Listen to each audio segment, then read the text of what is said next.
40 दिन 400 पीवाईक्यू की सीरीज का ये आज आपका दूसरा वीडियो है। एक वीडियो मैं ऑलरेडी बना चुका हूं जिसमें मैंने आपको 25 क्वेश्चंस कवर अप कराए हुए थे। आज के वीडियो में भी हम 25 से 30 क्वेश्चन कवर अप करेंगे और याद रखना आपको एक दिन में 100 क्वेश्चन कराए जाएंगे जिससे आपकी प्रैक्टिस एकदम सॉलिड हो सके और आप एग्जाम में बेहतर परफॉर्मेंस देने के साथ साथ एक बड़ा स्कोर हासिल कर सकें। और याद रखिएगा कि ये टेस्ट सीरीज या फिर मैं कहूं ये क्वेश्चन की सीरीज है वो आपके सिर्फ एलटी ग्रेड के लिए इंपॉर्टेंट नहीं है बल्कि आपके एलटी ग्रेड के साथ साथ जेआईसी प्रवक्ता और आपके ईएमआरएस साथ ही साथ यूपी टीजीटी पीजीटी या फिर D triple SP TGT PGT क्यों ना हो, सारे ही एग्जाम्स के लिए बहुत ज्यादा इंपॉर्टेंट और हेल्पफुल होने वाली है। तो नमस्कार साथियों, मैं Surendra Kumar focus maths classes के ऑनलाइन लर्निंग प्लेटफॉर्म पे एक बार फिर से आप सभी का हार्दिक स्वागत करता हूं और आशा करता हूं आप सब लोग खुश होंगे, स्वस्थ होंगे और अपनी तैयारी अच्छे से कर रहे होंगे।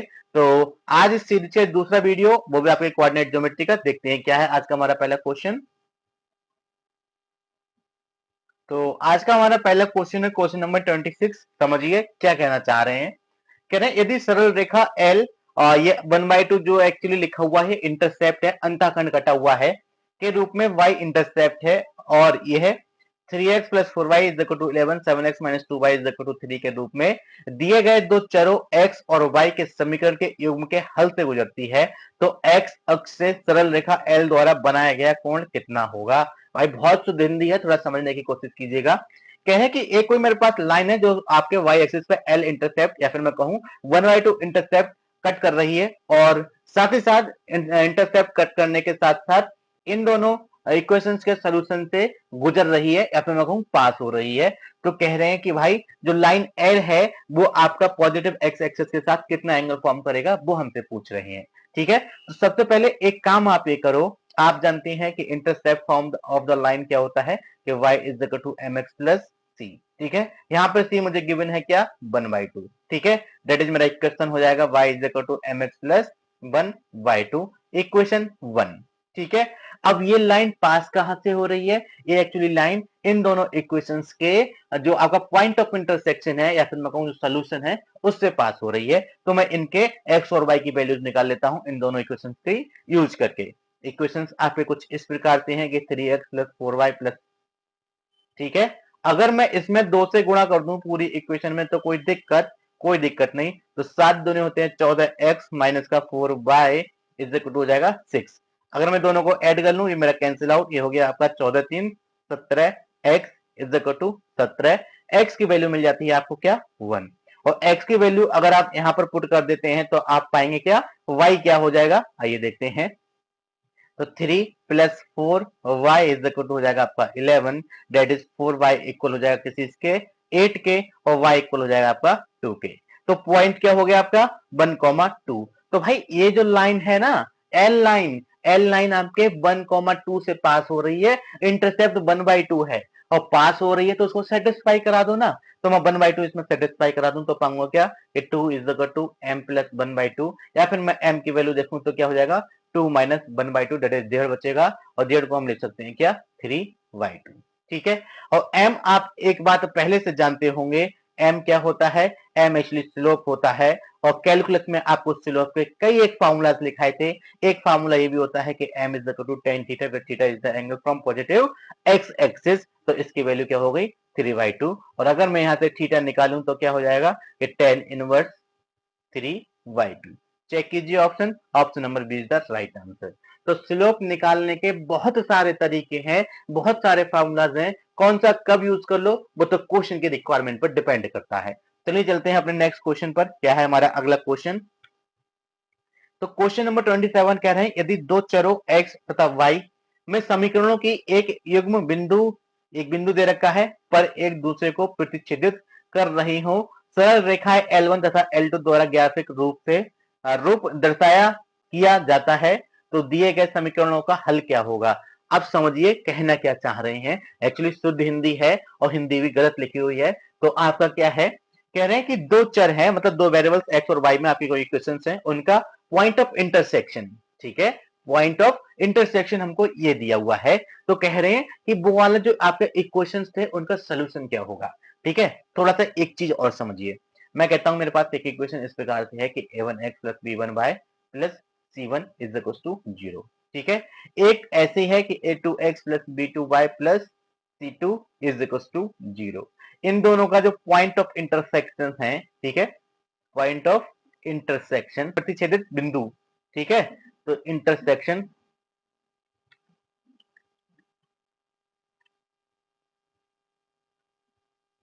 वो क्या है, कह रहे हैं भैया आपका point of intersection a plus B by two comma two A B है, ठीक है।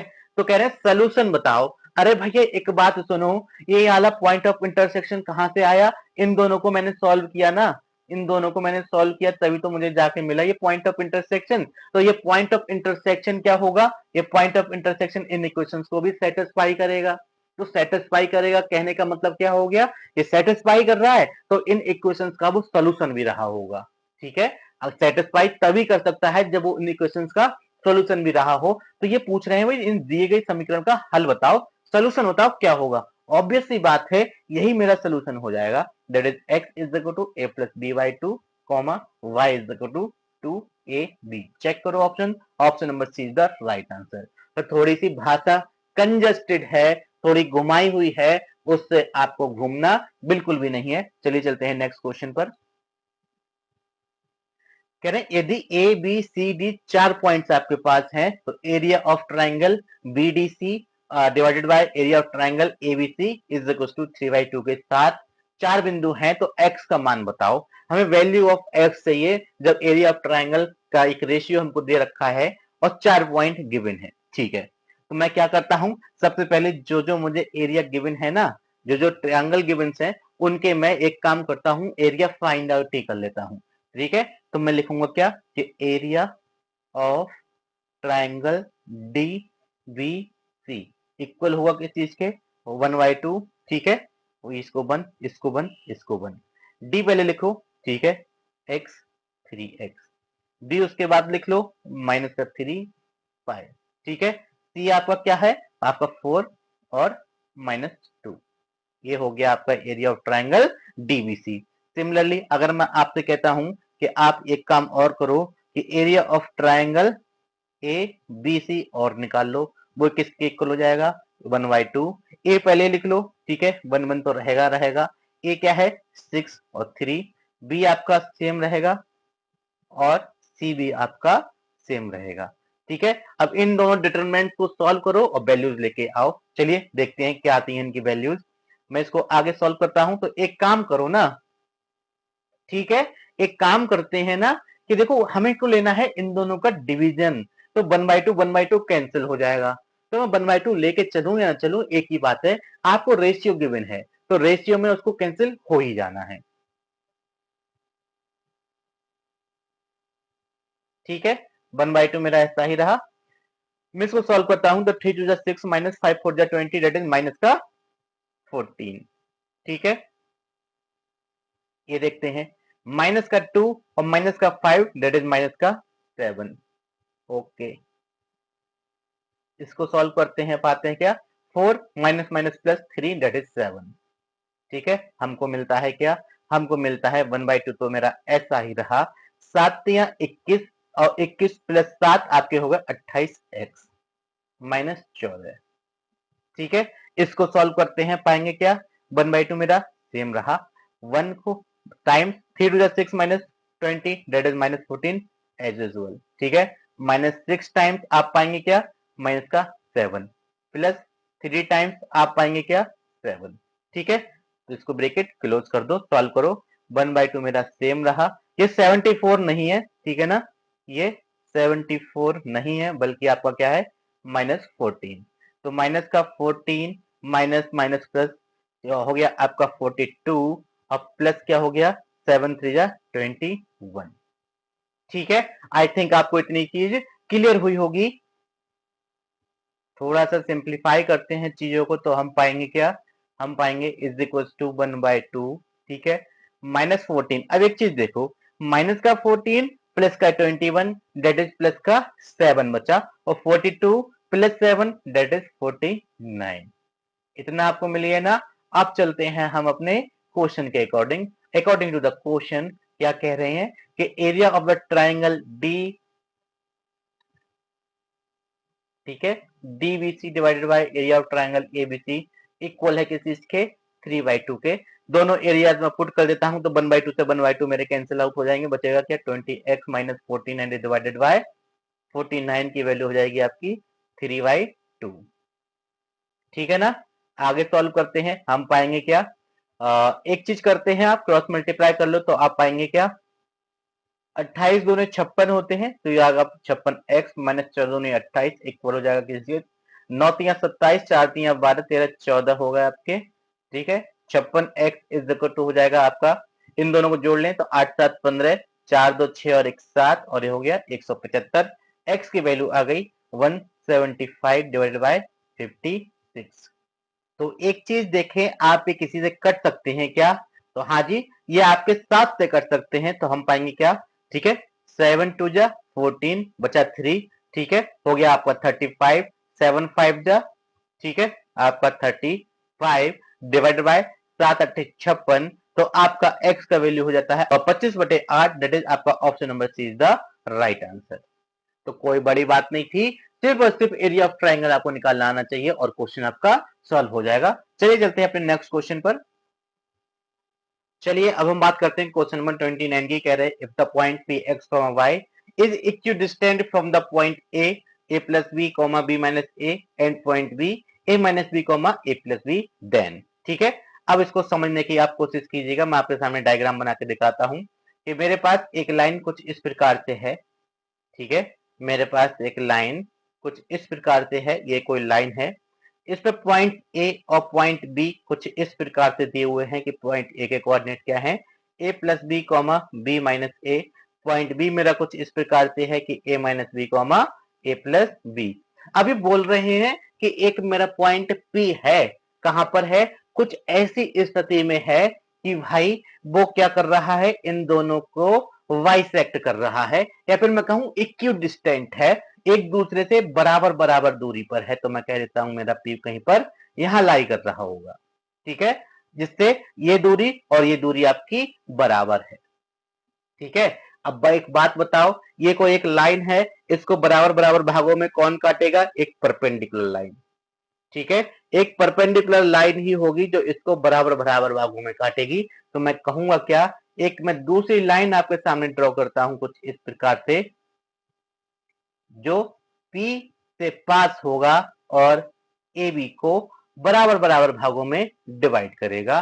तो हम मुझसे पूछ रहे हैं कि भाई एक ऐसी इक्वेशन ऑफ लाइन बताओ जो P से पास हो रहा है और AB लाइन को P पॉइंट के द्वारा AB लाइन को बराबर बराबर भागों में डिवाइड कर रहा है, या फिर मैं कहूं एक ऐसी लाइन जो AB लाइन को बाइसेक्ट कर रही है। ठीक है, तो एक चीज देखो, आपका बी पी क्या है, आपका पी है आपका मिडिल पॉइंट, ठीक है मिडिल पॉइंट है तो इसके कोऑर्डिनेट क्या हो जाएंगे, तो this plus this divided by 2, तो मैं निकालूंगा क्या कि a plus B plus A minus B divided by 2। ठीक है, ए से ये कट गया, 2a से 2 चला जाएगा, बचेगा a, तो पॉइंट p के कोऑर्डिनेट्स हो जाएंगे a कॉमा बी, आप निकाल के देख लीजिएगा। ठीक है, आपको पॉइंट P मिल गया। और एक चीज और देखो, मैं अगर आपसे कहता हूं कि आप slope of line A B निकालो तो क्या होगा, y2 minus y1 that is a plus B minus B plus A divided by x2 minus x1 a minus B minus A minus B. ठीक है, b से b गया, a से a गया, बचा मेरे पास क्या कि 2a डिवाइडेड बाय 2b, लेकिन माइनस का, that is minus a upon b। Slope मिल गया ना। अब एक बात आप मेरी सोचो, ये बताओ क्या मुझे लाइन, अगर मैं इसको L से रिप्रेजेंट कर दूं तो equation of line, equation of line L में आपसे पूछूं तो क्या आप निकाल सकते हो, बिल्कुल निकाल सकते हो। कैसे, अगर मैं एक चीज आपसे पूछता हूं कि इक्वेशन के साथ साथ स्लोप क्या होगा, स्लोप ऑफ लाइन L क्या होगा, एक चीज देखो, दोनों एक दूसरे के लंबवत हैं, तो इसकी जो स्लोप ऑफ एल होगा या स्लोप ऑफ लाइन एल होगा वो क्या हो जाएगा, -1 अपॉन, ठीक है -1 अपॉन ये वाला, दैट इज मिला के आपको बी अपॉन ए। आप जानते हैं ना कि अगर दो लाइन एक दूसरे के लंबवत होती हैं तो लिखते हैं m1 m2 is equal to -1। m1 की जगह मैं माइनस का a अपॉन b पुट कर दूं तो मुझे m2 क्या मिल जाएगा, ठीक है, माइनस से माइनस गया, m2 की वैल्यू हो गई मेरे पास b अपॉन a। तो मैंने भाई वही तो लिखा है, स्लोप ऑफ लाइन l लिखा है। आई थिंक आपको स्लोप समझ में आया होगा। तो एक ऐसा line, equation of line passing, जो पॉइंट P से पास हो रही है, ठीक है ना, passing through P and having slope, ठीक है, having slope b upon a। अगर मैं इसको m से, आप छोटिए m2 से रिप्रेजेंट कर देता हूं मैं, तो ये निकालना कोई बड़ी बात है, बिल्कुल भी नहीं, ठीक है ना, ये निकालना कोई बड़ी बात नहीं है। आप फार्मूला जानते हैं, फार्मूला ये रहता है कि y minus Y one is equal to m times x minus x1, equation of line passing through the point x1 y1 and having slope m। हमारे पास इसमें x1 y1 ना होके हमारे पास है क्या, a कॉमा b। तो मैं लिखूंगा कि y minus b is equal to x minus a, और स्लोप ऑफ द लाइन क्या है, हैविंग स्लोप m, या फिर मैं लिखूंगा हैविंग स्लोप m2, और ये क्या हो जाएगा मेरा b अपॉन a। चलिए क्रॉस मल्टीप्लाई करते हैं तो पाएंगे क्या, a y minus A b equal हो जाएगा किस चीज के, b x minus A b. A B से ए बी मेरा गया, बचा मेरे पास क्या, a y is equal to b x, ठीक है, a y is equal to b x, हाँ जी, b x is equal to a y, that is option number C is the right answer. तो आई थिंक आपको question समझ में आया होगा। क्वेश्चन में सिर्फ इतना सा ट्रिक था कि भाई पॉइंट पी मेरा इक्यू डिस्टेंट है, ओके, मतलब पॉइंट पी बाइसेक्ट कर रहा है। अब पॉइंट पी कहीं उड़ के तो नहीं आ गया, ठीक है, एक लाइन है, एक लाइन को दो भागों में डिवाइड कर रहा है एक पॉइंट, और हमसे पूछ रहे हैं ऑप्शंस में, ऑप्शन पर अगर नजर डालोगे तो कोई पॉइंट जैसी चीज नहीं है, ऑप्शन से हमें एक इक्वेशन गिवन है, तो हमको equation of line find out करनी है। यहां से क्वेश्चन को पढ़ के आपको कुछ पता नहीं चलेगा निकालना क्या है, लेकिन एक बार आप ये देखो, ये सारे के सारे आपके इक्वेशंस हैं, एक्स और वाई में आपके इक्वेशंस हैं, ठीक है। तो यहां से मुझे पता चलता है कि मुझे इक्वेशन ऑफ लाइन निकालना है, ना कि मुझे कोई पॉइंट या कुछ और देखना है। इसी वजह से मैंने एक ऐसी लाइन का इक्वेशन निकाला जो ए बी लाइन को पॉइंट पी पर बाइसेक्ट कर रहा हो, ठीक है। याद रखिएगा, एक लंबवत या फिर मैं एक परपेंडिकुलर लाइन जो लाइन ए बी को पॉइंट पी पर बाइसेक्ट कर रहा हो। आई थिंक क्वेश्चन आपको समझ में आया होगा। तो चलिए चलते हैं अपने नेक्स्ट क्वेश्चन पर। क्वेश्चन नंबर 30 कुछ इस प्रकार से है, शायद आपको विजिबल हो, ठीक है। कह रहे हैं point A x1 y1, point a2 x2 y2, point a3 x3 y3 and point a4 x4 y4। चार बिंदु आपके पास हैं कुछ इस प्रकार से कि a1 a2 को p1 अनुपात 1:1 में विभाजित करता है, ठीक है ना, मतलब पॉइंट P1 A1 A2 को 1:1 के रेशियो में आपके डिवाइड कर रहा है, ठीक है। इतना था पढ़ लिया, इतना को ही हम पहले सॉल्व कर लेते हैं। तो मैं एक लाइन आपके सामने बना दूं जिससे मैं पॉइंट को डिस्क्राइब कर सकूं, ठीक है।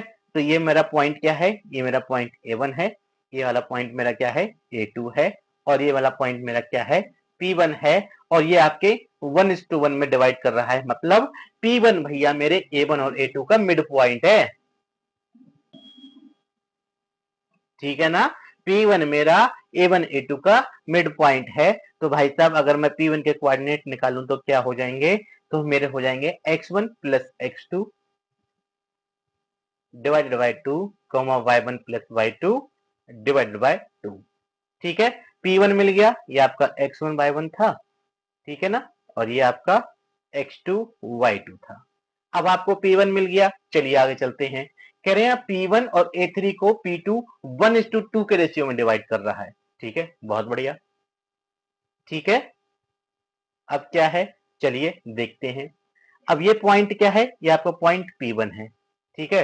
ये वाला पॉइंट क्या है आपका A3 है, इसके कोऑर्डिनेट क्या है x3 y3, और इस पर एक पॉइंट कहीं पर भी क्या है मेरा P2 है, जो इसको 1:2 के रेशियो में डिवाइड कर रहा है। तो अब P2 निकालो, तो P2 के कोऑर्डिनेट लिखते हैं, चलो क्या हो जाएंगे, ठीक है, this into this plus this into this, M X two plus N X one divide by M plus N, जो आपका फॉर्मूला रहा करता है आप जानते होंगे, ये रहता है ना, M X two plus N X one divided by m plus n। Similarly for y, तो मैं देखूंगा क्या कि 1 की मल्टीप्लाई x3 से हो जाएगी। Okay, x3 plus 2 times x1 plus x2 divided by 2, ठीक है, and is whole divided by m plus n, that is 1 plus 2। तो एक चीज देखो, इससे ये गया, ठीक है, इससे ये गया, तो मैं सिर्फ अभी x कोऑर्डिनेट निकाल रहा हूं इसके, तो ये मुझे मिल जाएगा क्या, थोड़ा सा लेंथी क्वेश्चन है, समझने की कोशिश कीजिएगा। तो मुझे यहाँ से मिल जाएगा कि x1 plus x2 plus x3 and is divided by 3, ठीक है। तो पॉइंट P2 जो था मेरा, पॉइंट P2 था मेरा कुछ इस प्रकार से हो जाएगा। सिमिलरली फॉर y, कि y1 plus y2 plus y3 and divided by 3। अब कह रहे हैं कि P2 और A4 को P3 का अनुपात 1:3 के अनुपात में डिवाइड कर रहा है, ठीक है। अब ये क्या है, P2 और A4, ठीक है, ये मेरा क्या है, A4, कोऑर्डिनेट क्या है, x4 और y4, ठीक है। डिवाइड कर रहा है किसको, ये मेरा P2 है, और ये मेरा हो जाएगा आपका P3। डिवाइड कर रहा है 1:3 के रेशियो में। फिर से सेक्शन फार्मूला यूज करना है, कर लेते हैं,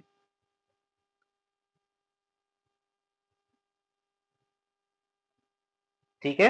हमको सिर्फ सेक्शन फार्मूला यूज करना है, तो हम कर लेते हैं। तो P3 में भी मैं सिर्फ पहले x का निकालूंगा, y का सिमिलरली लिख दूंगा, तो मैं पाऊंगा क्या, 3 times this, 3 times x1 plus x2 plus x3 divided by 3 plus 1 into x4 divided bye 1 plus 3, ठीक है। तो लिख सकता हूं क्या, 3 से 3 गया, कि x1 plus x2 plus x3 plus x4 और डिवाइडेड बाय 4, ठीक है। अब आपको आंसर मिल जाएगा। तो P3 मेरा क्या हो जाएगा, अगर मैं y के भी निकालूं, ठीक है, सिमिलरली मैं y का निकालूं तो हो जाएगा मेरा क्या, y1 plus y2 plus y3। आपके पास इतना टाइम नहीं होता कि सारी चीजें आप एग्जाम में निकाल के दिखाएं, एमसीक्यू बेस है, दैट इज आपका option number B is the right answer. x1 plus x2 plus x3 plus x4 divided by 4, y1 plus y2 plus y3 plus y4 divided by 4 is the right answer. I think question आपको समझ में आया हो। Common question था, simple आपका section formula पे based था। बस बात इतनी सी है कि सेक्शन फार्मूला आपका 3 बार लग रहा है। चलिए चलते हैं नेक्स्ट क्वेश्चन पर।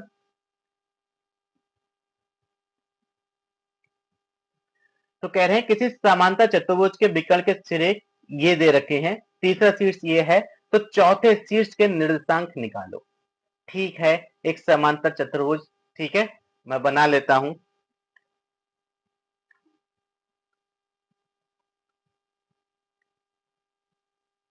इस प्रकार से है, एक विकर्ण भी इसका बना ही लेता हूं।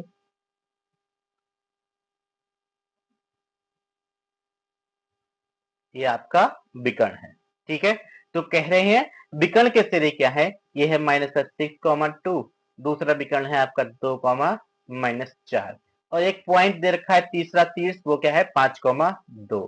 तो हमसे चौथा पूछ रहे हैं, ये वाला पूछ रहे हैं, बताओ ये वाला क्या होगा। निकालने का तरीका देखिए, एक बार बताऊंगा, एक बार में समझ में आ जाएगा। तो आप चलेंगे कैसे, ये आपका प्लस माइनस प्लस, ठीक है। तो आप, अगर मैं इसको बोल देता हूं कि इसके x4 और y4 है, तो लिखिएगा कि x4 इक्वल हो जाएगा किस चीज के, -6 -5 प्लस का 2, मैंने बोला प्लस माइनस प्लस, ठीक है। तो इसको सॉल्व करेंगे तो पाएंगे क्या, 6 5 11 -2 मतलब हो गया आज का -9 ऑप्शन। हाँ जी, सी और डी में से कोई एक रहेगा। चलिए और चेक करते हैं। तो y4 मेरा इक्वल होगा किस चीज के, 2 माइनस का 2 और प्लस का प्लस माइनस माइनस हो जाएगा, डेट इज -4, इससे ये गया, that is -4, that is option number C is the right answer, ठीक है। कोई झंझट नहीं, कोई प्रॉपर्टी यूज नहीं करनी, ये आपके एंगल जो है, आपके जो डायगोनल वो एक दूसरे को 90 डिग्री पर बाइसेक्ट करते हैं, कोई लेना देना नहीं उन चीजों का। आप सिंपल याद रखेंगे कि आपको अगर चौथा कोऑर्डिनेट निकालना हो, तो आप प्लस माइनस प्लस की सीरीज को कंटिन्यू करते हो जाएंगे बस। तो x4 इक्वल हो जाएगा किस चीज के, अगर मैं आपको सिंपल लिखा के दिखाने देना चाहता हूं, इसको मैं x1 y1 बोल दूं, मैं इसको x2 y2 बोल दूं, इसको मैं x3 और y3 बोल दूं, ठीक है। इधर के उधर हो सकते हैं, मैं आपको सिंपल एक फार्मूला बताना चाहता हूं। तो x4 के कोऑर्डिनेट कुछ इस प्रकार से होते हैं कि x1 minus x2 plus x3, ठीक है। y4 आपका इक्वल होगा किस चीज के, x1 सॉरी y1 माइनस का y2 प्लस y3। बट एक चीज मेरी याद रखिएगा भाई, सीक्वेंस आपका चेंज नहीं हो सकता, एक कंटिन्यूअस रहेगा। ऐसा नहीं है पहले ये किया माइनस ए कर लिया प्लस ए कर लिया, ऐसा नहीं कर सकते। आप सीक्वेंस से चलेंगे, चाहो तो आप पहले यहाँ पे चले जाओ, उसके बाद यहाँ पे आ जाओ, उसके बाद यहाँ पे आ जाओ। अगर इधर को जाना चाहते हो तो इधर को जाओ, जो भी आप रास्ता लोगे रास्ते से भटकोगे नहीं, उसी सीक्वेंस में चलते जाना है आपको। तो याद रखिएगा, इंपॉर्टेंट फॉर्मूला है, इस पर बेस्ट क्वेश्चन पूछे गए हैं और आपको सेकंडों में आंसर लेके आना है इन फॉर्मूलाज का यूज करते हुए।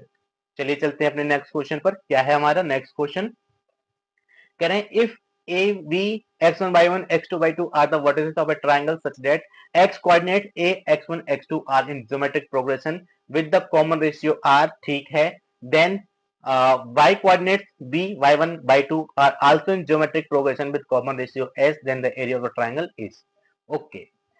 अब आप समझो, हमें फाइनली एरिया ऑफ ट्राइंगल निकालना है, कौन से बिंदुओं का, इन बिंदुओं का। तो मैं लिखूंगा एरिया ऑफ ट्राइंगल किसके इक्वल हो जाएगा, मेरा एरिया ऑफ ट्राइंगल मेरा इक्वल हो जाएगा 1/2, ठीक है। ये मेरा क्या हो जाएगा 1 1 1, और यहां पे लिखूंगा क्या, A B x1 y1 x2 y2, ठीक है। पर समस्या कहाँ है, समस्या भाई ये है कि आपके a x1 x2 जीपी में है, b y1 y2 जीपी में है, और ऐसे है कि इनका कॉमन रेशियो s, इनका कॉमन रेशियो r दे रखा है। कहने का मतलब समझो, ठीक है।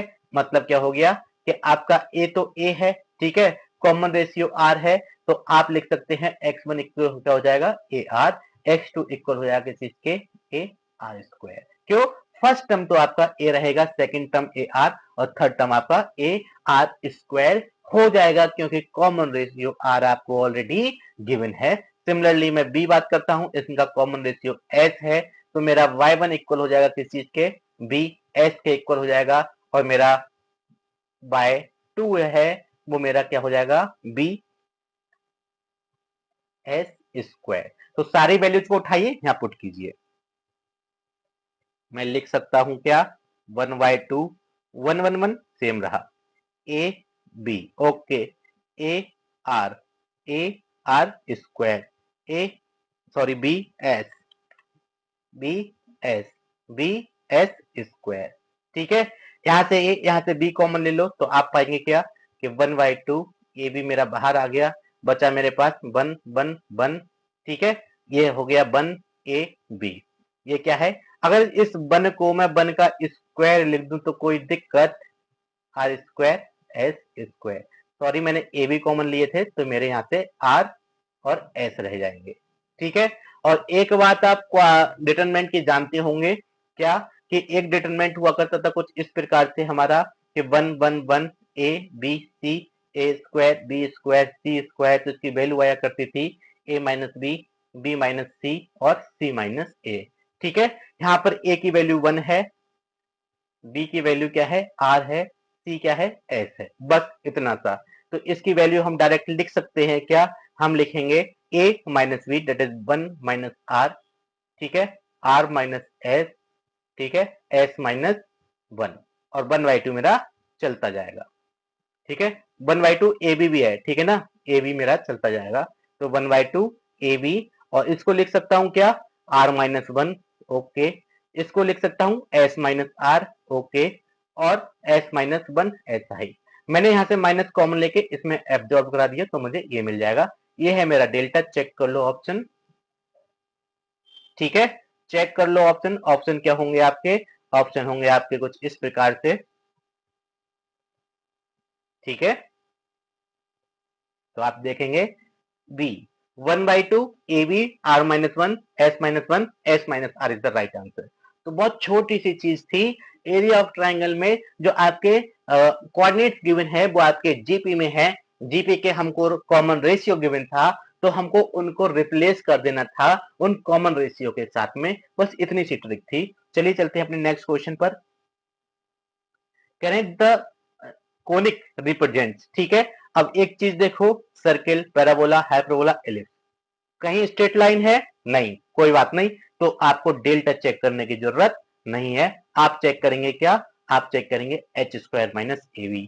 ठीक है, एच स्क्वायर माइनस ए बी निकालता हूं, एच क्या है मेरा, ये रहा, ये हो जाएगा हमारा 3 माइनस का 3, ठीक है, माइनस के 3 का स्क्वायर आपका 9 माइनस ए, ठीक है, बी क्या है मेरा प्लस का 5 है, that is less than 0, 25 minus 9, 9 minus 25 आपका लेस देन 0, डेट इज क्या हो गया आपका, ये रिप्रेजेंट करेगा इस केस में दो चीजों को, कौन कौन सा, एक तो आपका इलिप्स होगा और एक होगा आपका सर्किल। ठीक है, H square minus A B से इतना सा ही पता चलता है कि आपका इलिप्स होगा या सर्किल होगा। फिर आप क्या करोगे, कोई बात नहीं, इतना चेक करा, अब हम चेक करेंगे क्या कि भाई मेरा एच कैसा है। एच आप देखो क्या है, एच का कोफिशिएंट आपका 3 है यहाँ पर, तो मेरा एच नॉन जीरो है।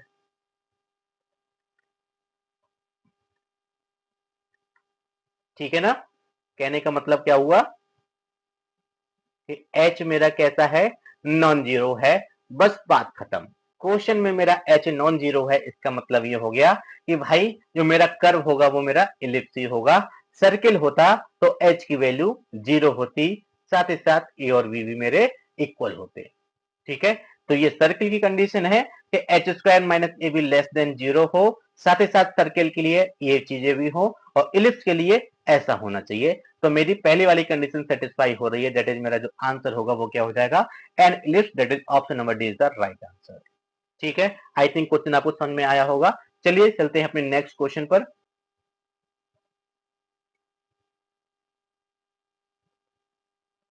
तो क्वेश्चन नंबर 34 है, कह रहे हैं if the sum of the slope of the line this is 4 times their product then the value of lambda is. ठीक है, यदि रेखाओं की प्रवृत्ताओं का योग उनके गुणनफल का 4 गुना हो तब लैम्डा का मान ज्ञात करो। तो कैसे करेंगे, एक चीज आप देखते हैं कि अगर मेरे पास जनरल इक्वेशन कुछ इस प्रकार से होता है कि a x square plus 2 y plus B y square is equal to 0, तो आप पाते हैं क्या कि m1 प्लस m2 की जो वैल्यू होती है वो होती है माइनस का 2h अपॉन बी, साथ ही साथ m1 इंटू m2 की जो वैल्यू होती है वो होती है आपका a अपॉन बी। ये दोनों फार्मूला आपको याद होंगे, ऐसे मैं आपको उम्मीद कर सकता हूं क्योंकि मैंने ही आपको लिखाए हुए हैं और कई बार आपको समझाए हुए भी हैं। ठीक है, हमको गिवन कंडीशन क्या है, कह रहे हैं the sum of the slope that is m1 plus m2 की वैल्यू क्या है, 4 times of m1 into m2 है। ओके, ठीक है, इसको थोड़ी देर के लिए हम होल्ड करते हैं, पहले कुछ एक रिलेशन लिख लेते हैं। ठीक है, अब मैं क्या करता हूं, सबसे पहले एक काम करता हूं, m1 प्लस m2 की वैल्यू निकाल लूं। तो m1 प्लस m2 मेरे इस क्वेश्चन में हो जाएगा minus 2h upon B, minus 2h upon B. तो एक माइनस ऑलरेडी था तो हो जाएगा आपका क्या, तो हो जाएगा आपका माइनस के 2 लैम्डा अपॉन बी, बी की वैल्यू हो जाती है आपकी माइनस का 7। ठीक है, तो माइनस से माइनस कैंसिल आउट, बचा आपके पास 2 lambda divided by 7। I think आपको समझ में आया होगा। और एक चीज और देखो कि m1 इंटू m2 की जो वैल्यू होती है वो होती है a अपॉन बी। a है मेरा क्या 1, b है मेरा माइनस का 7। ठीक है, दोनों वैल्यूज को उठा के मैं यहां पुट कर दूं तो मैं पाऊंगा क्या, कि मैं पाऊंगा 2 लैम्डा डिवाइडेड बाय 7। एक चीज और देखिए आप, माइनस 2h अपॉन बी। ठीक है, तो हमने 2h अपॉन बी तो लिख लिया, लेकिन हमारा एक माइनस ये वाला जो था वो मेरा चलता जाएगा, तो मुझे मिला माइनस का 2 lambda upon 7, that is minus का 2 लैम्डा अपॉन 7 मेरा इक्वल हो जाएगा किस चीज के, 4 टाइम्स 1 अपॉन 7, लेकिन माइनस का। ठीक है, थोड़ा सिंप्लीफाई करते हैं, पाएंगे क्या कि 2 lambda upon 7 minus times equal हो जाएगा माइनस का 4/7। ठीक है, 7 से 7 गया, माइनस से माइनस गया, 2 से 4 गया, बचा आपके पास 2, लेमडा की वैल्यू हो गई 2। चेक करो option, option number B is the right answer. I think question आपको समझ में आया होगा। एक्चुअली दिक्कतें यहाँ पर होती हैं, 2-3 माइनस आने के चक्कर में एक माइनस आपका कहीं ना कहीं गुम हो जाएगा, फिर आपका आंसर जो है लेमडा की वैल्यू आ जाएगी माइनस का 2, जो कि आपका एक गलत आंसर है। और बुक में आप देखेंगे तो लेमडा की वैल्यू -2 दी हुई है, जो कि गलत है, कैलकुलेशन मिस्टेक है। चलिए चलते हैं अपने नेक्स्ट क्वेश्चन पर। कह रहे हैं if the area of the triangle having the vertices this is 18 square metre unit, या फिर मैं कहूं square unit, then the value of X is. Important question, समझने की कोशिश कीजिए। ठीक है, हमसे पूछ रहे हैं एरिया ऑफ द ट्राइंगल। वो भी कितना है 18 है। एरिया ऑफ ट्राइंगल आप जानते हैं किसके इक्वल होता है कि 1/2, ठीक है, 1 1 1, ठीक है। और देखिए 2,7 और ये है 5,1, ये है x,3 और ये कितना गिवन है हमको, ये गिवन है 18। तो थोड़ा सिंप्लीफाई करते हैं, 2 को इधर पहुंचा देते हैं, हो जाएगा मेरा 36 इक्वल हो जाएगा 5 3 जा 15 माइनस एक्स, ओके, माइनस का 2 टाइम्स, ठीक है, 3 minus 1 that is 2 plus 7 times, ठीक है, x माइनस 5। थोड़ा और सिंप्लीफाई कर ले, 36 is equal to 15 minus X minus का 4 प्लस 7x माइनस का 35, ये हो गया आपका, ठीक है, 36 सेम रहा, 15 माइनस 4 माइनस का 35 और ये हो गया प्लस का 6x। एक चीज और देखिए 36, ठीक है, 35, एक चीज आप देखो 35 से अगर मैं 15 सब्ट्रैक्ट कर देता हूं तो मेरे पास 20 बचते हैं और माइनस के 20 में अगर मैं 4 और ऐड कर लूं माइनस के तो मेरे पास बचेगा क्या, माइनस के 24 प्लस 6x और यहां से मैं अगर 6x की वैल्यू निकालूं तो 36 plus 24 that is 6x equal हो जाएगा किस चीज के, 6 प्लस 4 10, 3 2 5 प्लस 6, ठीक है, x की वैल्यू हो जानी है आपकी 10। चेक करो option, option number A is the right answer, that is A is equal to 10। कोई बड़ी चीज नहीं थी। चलिए चलते हैं अपने नेक्स्ट क्वेश्चन पर। 36 क्या the coordinate of the point which divide the line segment joining the point this internally in the ratio of 2:3। तो ये इस टाइप के क्वेश्चंस बहुत ज्यादा पूछे जाते हैं, समझने की थोड़ी सी कोशिश कीजिएगा। मैं एक लाइन ड्रॉ कर लेता हूं, उस पर इन पॉइंट्स को ड्रॉ कर लूंगा, ठीक है। पॉइंट्स मेरे कुछ इस प्रकार से हैं, ये मेरा पॉइंट है 8,9 और ये है मेरा माइनस का 7,4 और कह रहे हैं एक ऐसा पॉइंट P निकालो, अगर मैं इसको x, y बोल दूं तो ये कह रहे हैं इसको 2:3 के रेशियो में डिवाइड कर रहे हैं। कोई नहीं, निकाल लेंगे। तो x की वैल्यू इक्वल हो जाएगा किस चीज के, 2 into minus 7 plus 3 into 8 divided by 2 plus 3, ठीक है। Similarly y is equal to हो जाएगा मेरा क्या कि 2 into 4 plus 3 into 9 divided by 2 plus 3, ठीक है। x की वैल्यू हो गई क्या, 8 दूनी 16, 8 या 24 माइनस 7 दूनी 14 divided by 3 plus 2 that is 5, y is equal to 8 दूनी 16, सॉरी 4 दूनी 8 है आपके, प्लस 9 3 27 डिवाइडेड बाय 5, ठीक है। आप देखेंगे x की वैल्यू हो गई, ये हो जाएगा आपका 10 divided by 5, y equal to 27 plus 8 35 divided by 5, 5 7 जा, ठीक है। y की वैल्यू हो गई आपकी 7 और x की वैल्यू हो गई आपकी 2। चेक करो ऑप्शन 2,7 आपका राइट आंसर हो जाएगा, ठीक है। तो 2,7 that is option number B is the right answer. चलिए चलते हैं अपने नेक्स्ट क्वेश्चन, क्वेश्चन नंबर 37 पर। तो क्वेश्चन नंबर 37 कुछ इस प्रकार से है, कह रहे two angles of an isosceles triangle are always, समद्विबाहु त्रिभुज के दो कोण, अरे भाई समद्विबाहु है तो दो उसकी लाइन इक्वल होंगी, ठीक है, ऐसे समझिए। मैंने बोला क्या, ए बी सी, तो ए बी मेरा इक्वल है ए सी के। अगर मेरा ये ए बी और ए सी इक्वल है तो मेरा ये वाला एंगल और ये वाला एंगल भी इक्वल होगा, that is implies that angle भी इक्वल होगा एंगल सी के। किसके इक्वल होगा ये नहीं पता, ये पता है कि आपस में दोनों इक्वल होंगे। तो बस कह रहे हैं कि इसके दो एंगल आपके इक्वल होंगे, तो कह रहे हैं R equal. Option number A is the right answer कि उसके दो कोण, ठीक है, त्रिकोण में से दो कोण जो है वो आपके इक्वल होंगे। हाँ जी, मैं भी वही बात कह रहा हूं। चलिए चलते हैं नेक्स्ट क्वेश्चन पर, ठीक है। 38 कहना area of an equilateral triangle whose side is 5 centimetre is equal to, इसका आंसर आप देंगे, कोई बड़ी चीज नहीं है। चलिए चलते हैं नेक्स्ट 39 कहना the hollow sphere in which the circus motorcyclist perform his stunt has a diameter of 7 metre, ठीक है। डायमीटर हमको कितना गिवन है, डायमीटर हमको गिवन है, डी से रिप्रेजेंट करता हूं 7 सेंटीमीटर, तो रेडियस हो जाएगा मेरा 7/2 सेंटीमीटर, ओके।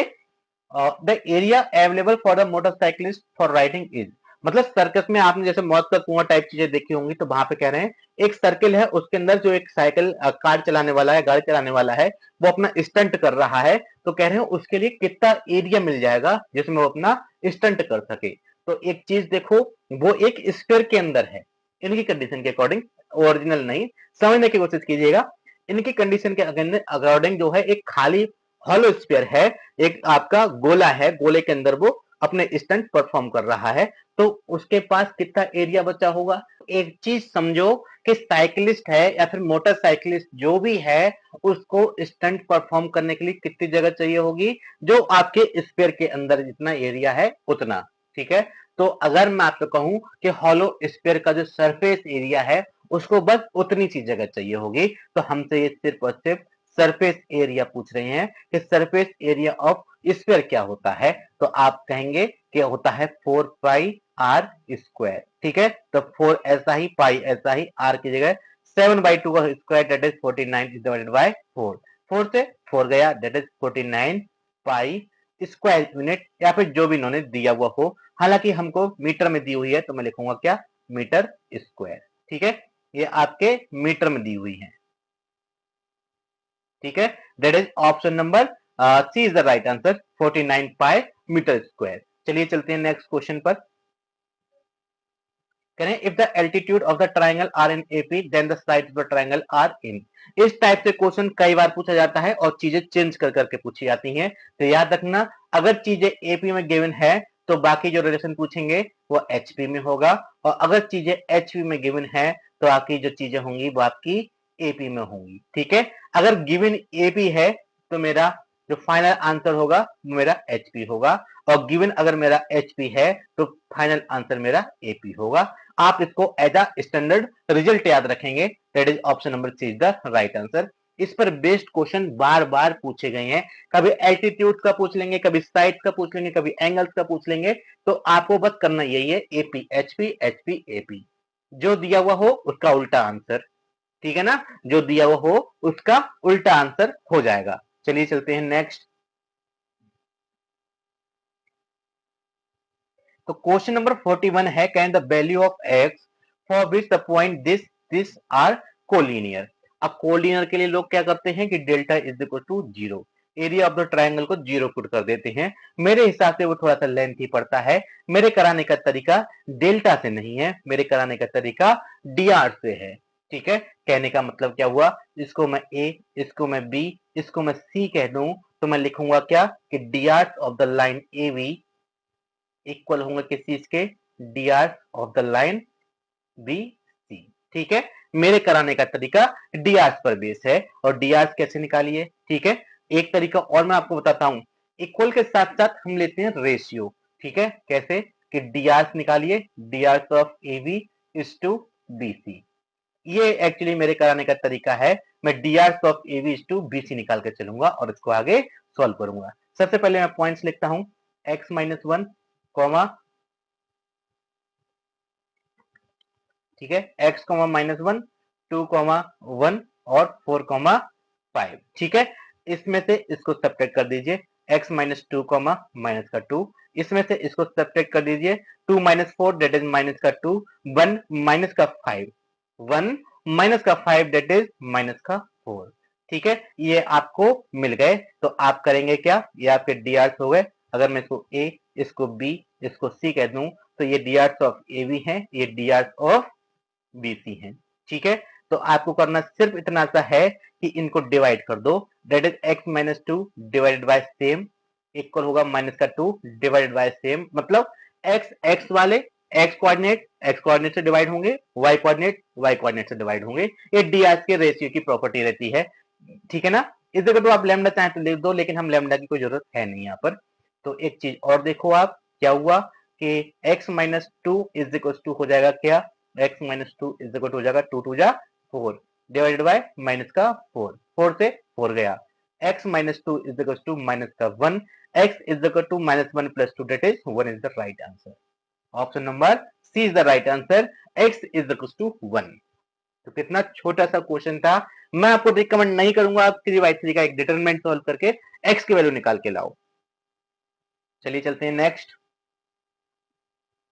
कहने the point 4,1 undergoes the following two successive transformation, ठीक है ना। और आपके ट्रांसफॉर्मेशन भी कुछ इस प्रकार से हैं। कहना reflection about the line Y axis, पहले एक एक करके सॉल्व करते हैं। पॉइंट क्या है मेरे पास, पॉइंट है मेरा 4,1, ठीक है। अगर मैं पहला वाला स्टेटमेंट कर लूं कि y is equal to x के अबाउट इसका रिफ्लेक्शन निकालता हूं, तो रिफ्लेक्शन का मतलब है कि आपका दर्पण प्रतिबिंब, ठीक है, मिरर इमेज, ठीक है। दर्पण प्रतिबिंब निकाल लो, मिरर इमेज निकाल लो, तो मिरर इमेज में होता ये है तो x की जगह y आ जाएगा, y की जगह x आ जाएगा, जो आपके कोऑर्डिनेट्स हैं वो आपके उल्टे पुल्टे हो जाएंगे इस टाइप से, ठीक है। तो हो जाएगा मेरा 1,4। ये हो गया मेरा पहला काम। अब मैं स्टेटमेंट 2 की बात करता हूं, तो स्टेटमेंट 2 मेरा कहता है क्या, कहता है कि translation through a distance of 2 unit along the positive x axis. जैसे हमने पढ़ा था कि हमने ओरिजिन को शिफ्ट किया था किसी एक पॉइंट पर, तो वहां पे हम चीजें निकाल के लाए थे ना, वही ये कह रही हैं कि भाई मैंने 2 पॉइंट पर डिस्टेंस या 2 यूनिट डिस्टेंस मैंने इसको शिफ्ट किया है, तो कह रहे हैं अब बताओ क्या होगा, वो भी एक्स में किया है, वाई में कुछ नहीं किया है, तो कोई नहीं, ऐसे लिखेंगे 1,4, पॉइंट जैसा है वैसा ही रहेगा। इन्होंने क्या किया, एक्स में खुजली की है, तो मैं एक्स में इसको ऐड कर दूंगा, तो मुझे फाइनल आंसर मिल जाएगा, that is 3,4 is the final right answer. Check कीजिए option, option number B is the right answer. चलिए चलते हैं नेक्स्ट क्वेश्चन पर। क्या है हमारा नेक्स्ट क्वेश्चन, करें a point equidistant from the line, ठीक है। अब ये थोड़ा समझने वाला क्वेश्चन है, समझने की कोशिश कीजिएगा। आपको पता होना चाहिए परपेंडिकुलर डिस्टेंस आप कैसे निकालते हैं। एक चीज और देखो, अगर मैं इसमें 0,0 सब में पुट कर दूं तो आप पाएंगे क्या कि 4 और 3 से आपको 5 मिलता है। कैसे, स्क्वायर रूट ऑफ 4 का स्क्वायर प्लस 3 का स्क्वायर क्या हो जाता है, स्क्वायर रूट ऑफ 5 का स्क्वायर, दैट इज 5। और जब मैं इसमें 0,0 पुट कर दूंगा तो पाऊंगा क्या, 10 डिवाइडेड बाय 5, 5 से 10 cancel out, that is 2। Similarly 5 और 12 से आपको 13 मिलता है, 13 से मैं भाग करूंगा 26 को 2। ऐसे ही एक चीज देखो, 7 और 24 से आपको 25 मिलता है, ठीक है ना। 7 का स्क्वायर प्लस 24 के स्क्वायर से 25 का स्क्वायर मिलता है, दैट इज स्क्वायर रूट लगने से वो आपको 25 हो जाएगा, तो 25 दूनी 50। दैट इज हर एक केस में आपका 2-2 मिल रहा है। अगर मैं x और y की वैल्यू 0 पुट कर रहा हूं, तो मेरा 0,0 जो है इकलौता ऐसा पॉइंट होगा जो आपके सारे इक्वेशन से इक्वल डिस्टेंस पर होगा, ठीक है। बाकी ये हिट एंड ट्रायल मेथड है, इसका कोई लॉजिक नहीं है, या फिर मैं कहूं कोई लॉजिक के साथ साथ कोई शॉर्ट ट्रिक भी नहीं है। आप चाहो तो तीनों ऑप्शन को बारी बारी आप इसमें चेक करके देख सकते हो कि कौन सा पॉइंट आपके किसके सबसे नजदीक होगा, या फिर मैं कहूं बराबर डिस्टेंस से होगा, तो आपका क्वेश्चन बहुत लेंथी हो जाएगा। पहला ऑप्शन तीनों पर सेटिस्फाई करेंगे, दूसरा ऑप्शन तीनों पर सेटिस्फाई करेंगे, तीसरा ऑप्शन तीनों पर सेटिस्फाई करेंगे। तो मैं सबसे पहले सबसे सस्ता, सबसे हल्का, सबसे इजीएस्ट पॉइंट 0,0 सेटिस्फाई करके देखा, तो उससे मुझे मिला क्या, मुझे मिला 10 divided by 5, 26 divided by 13, 50 divided by 25, ठीक है। तो वहां से मेरी वैल्यू निकल के आती है 2, 2, 2। तो 2 यूनिट डिस्टेंस पे आपका 0,0 होगा हर एक लाइन से। चलिए चलते हैं नेक्स्ट क्वेश्चन पर। 44, can the inclination of the line x minus y plus 3 is equal to 0 with the positive direction of x axis is। अरे आपको पता है कि स्लोप ऑफ द लाइन होता है कि माइनस ए अपॉन बी, कहने का मतलब कि minus times coefficient of, minus times coefficient of x divided by coefficient of y, ठीक है। तो m की वैल्यू क्या हो गई, कोफिशिएंट ऑफ 1 क्या, x क्या है 1 है, y का आपका -1 है, इससे ये गया। m की जगह मैं tan थीटा पुट कर दूं तो ये हो गया मेरा 1, थीटा की वैल्यू हो गई π/4, ठीक है ना। That is option number A is the right answer, π/4 is the right answer, ठीक है। तो इसमें कंफ्यूज होने की कोई जरूरत नहीं है कि आप कहीं से -1 रख लें और आपका इसका आंसर जो है 135 निकाल कर ले आए, ना जी आपकी स्लोप प्लस का 1 आ रही है, दैट इज एंगल π/4 आ जाएगा। चलिए चलते हैं नेक्स्ट क्वेश्चन पर।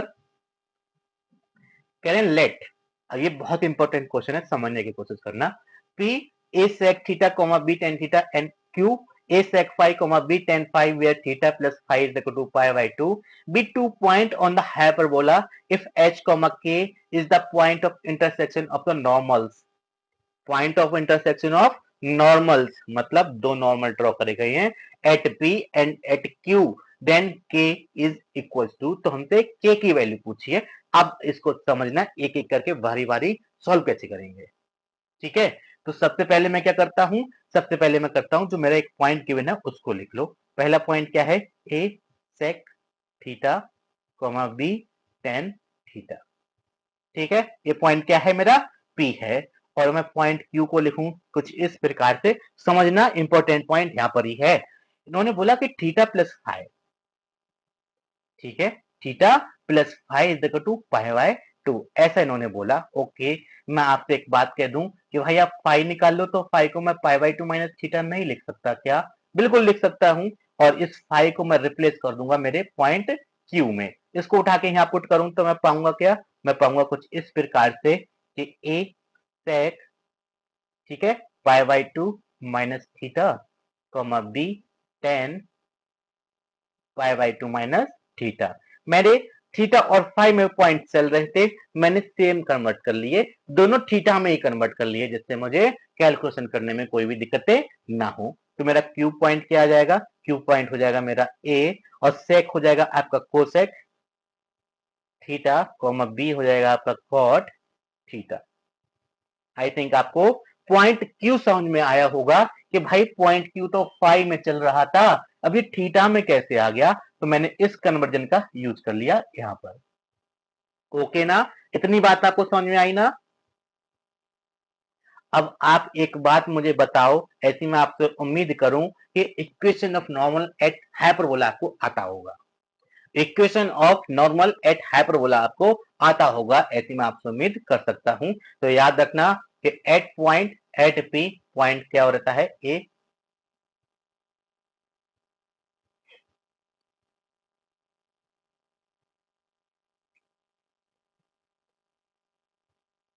ठीक है, एट पॉइंट पी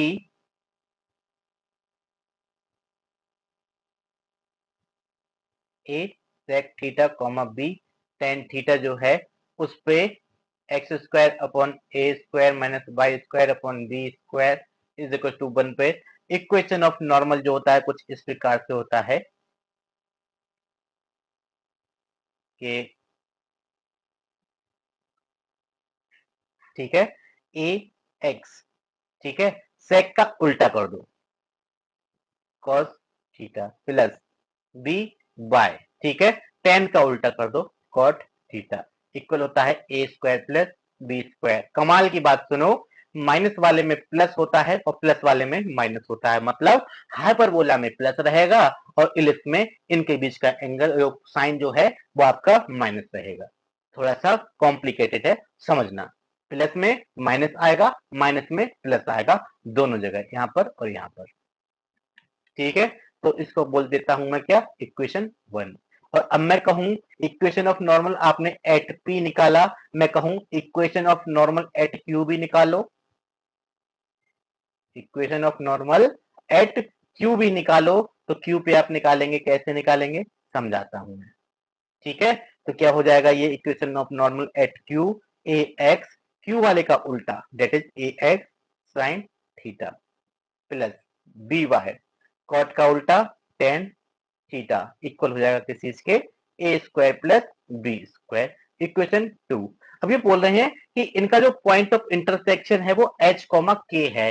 अरे भाई हटाओ, मैं एक स्टेप आपका क्यों बढ़ा दूं, एक्स की जगह पे एच और वाई की जगह के पुट करके इन दोनों इक्वेशन में मैं सीधे सीधे कह देना हूं ना कि इन्हें के चाहिए, मतलब मुझे बाई चाहिए।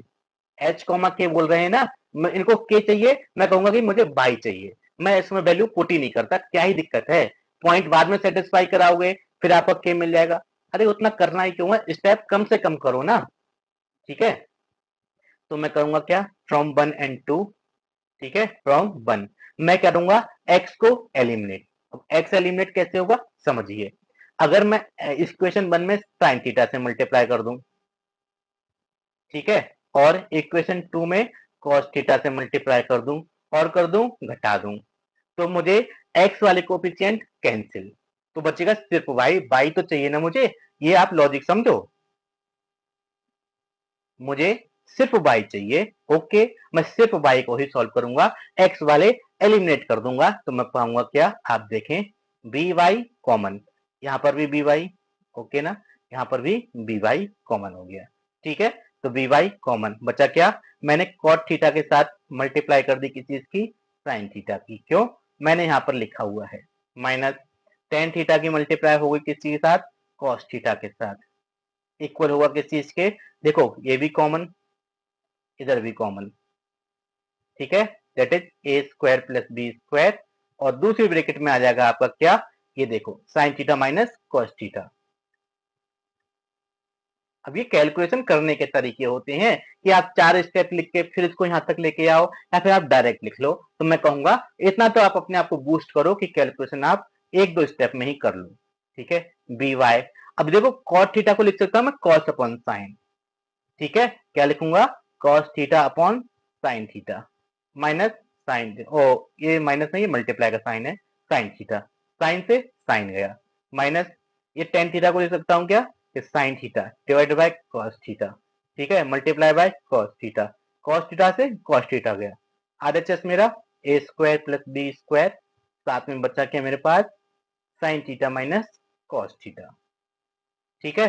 अब मैं और सॉल्व करता हूँ, पाऊंगा क्या, बी वाई मेरे पास बचा cos theta minus sine theta, RHS किसके इक्वल है, sine theta minus cos theta, और ब्रैकेट में a square plus B square, ठीक है।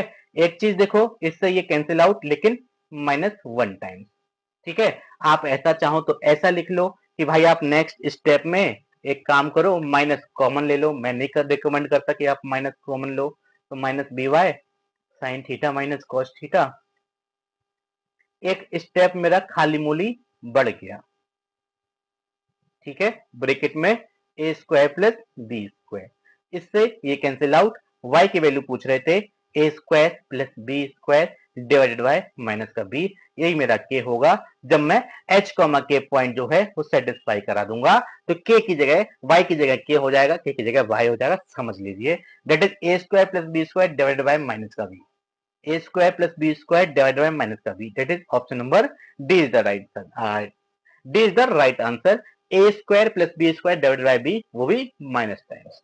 आई थिंक आपको बात समझ में आई होगी, इंपॉर्टेंट पॉइंट ये थे कि पॉइंट क्यू को कन्वर्ट कर लो थीटा में, ठीक है, किसकी हेल्प से, इसकी हेल्प से, उसके बाद आप पॉइंट पी पर और पॉइंट क्यू पर नॉर्मल निकाल लो, उनको इंटरसेक्टिंग पॉइंट फाइंड आउट कर लो, और वो भी एक्स एलिमिनेट करके, क्योंकि हम डायरेक्ट वाई तो हमसे पूछा है तो हम डायरेक्ट वाई निकालेंगे।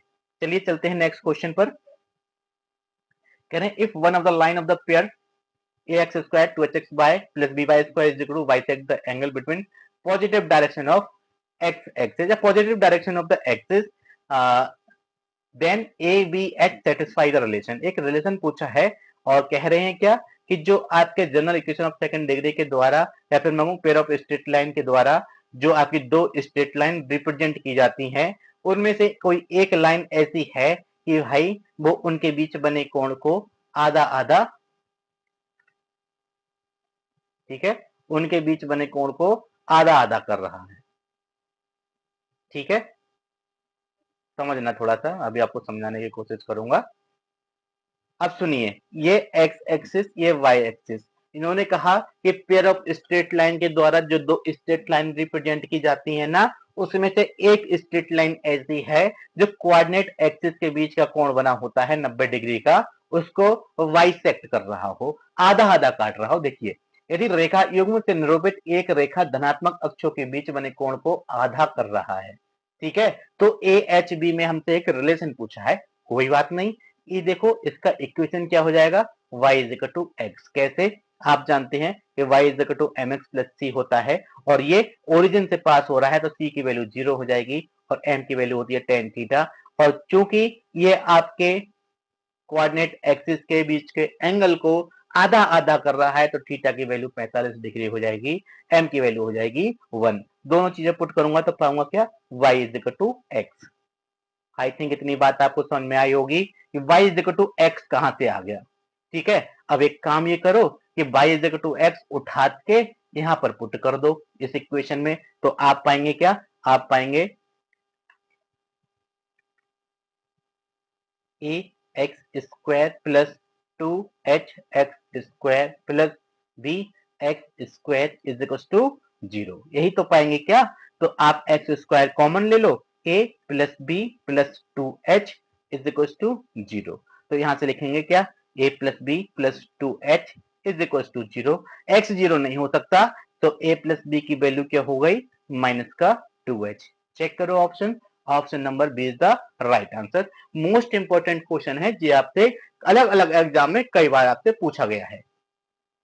आई थिंक क्वेश्चन आपको समझ में आया हो। चलिए चलते हैं नेक्स्ट क्वेश्चन पर। 45 कह रहे हैं if the three lines this and this are concurrent then the value of k is. बहुत बढ़िया। कंकरेंट का मतलब आप जानते हैं कि ये संरेख है, कोलिनियर है, मतलब क्या हुआ? डेल्टा जीरो कर दो, डेल्टा जीरो कर दो। डेल्टा क्या हो जाएगा? कोफिशिएंट ऑफ एक्स, ठीक है, 1 1 2, कोफिशिएंट ऑफ वाई 1 माइनस 1 और 3, और कोफिशिएंट ऑफ कांस्टेंट टर्म 1 5 और k, ठीक है, इसको कर दो 0।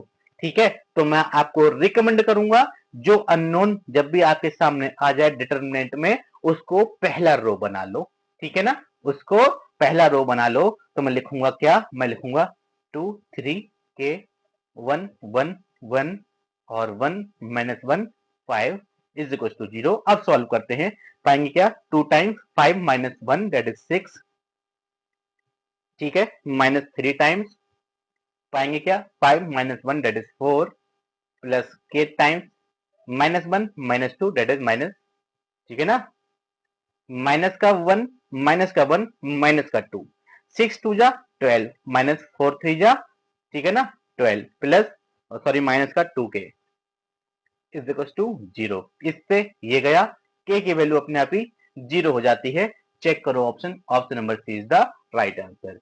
तो इंपॉर्टेंट बात ये थी कि डेल्टा निकालते टाइम आप कोफिशिएंट ऑफ x लेते हैं, कोफिशिएंट ऑफ y लेते हैं, साथ ही साथ अगर आपकी इक्वेशन 2D में है तो आप कांस्टेंट टर्म में लेते हैं, और गलती से अगर आपका इक्वेशन 3D में आ जाती है, 3 चर वाली आ जाती है, 3 वेरिएबल एक्स वाई जेड वाली आ जाती है, तो कांस्टेंट टर्म के स्थान पे हम जेड का कोफिशिएंट ले लिया करते हैं, याद रखिएगा। चलिए चलते हैं नेक्स्ट क्वेश्चन पर। करें एक कण दो सरल आवर्त गति कर रहा है। मोस्ट इंपोर्टेंट क्वेश्चन, बार बार रिपीट किया गया है और लॉजिक समझिएगा। लंबवत दिशा में दोनों गतियों में कण का आवर्त समान है, ओके, पीरियड समान है, लेकिन उसकी कला, फेज और उसका आयाम, एम्पलीट्यूड जो है वो बदल रहा है, ठीक है। तो कण का पथ पूछा है, लोकस हमसे पूछा है। मैं कहता हूं क्या कि भाई जो आयाम है, ठीक है, कण के आयाम क्या है? एक केस में आयाम a है, एक केस में आयाम b है, ठीक है।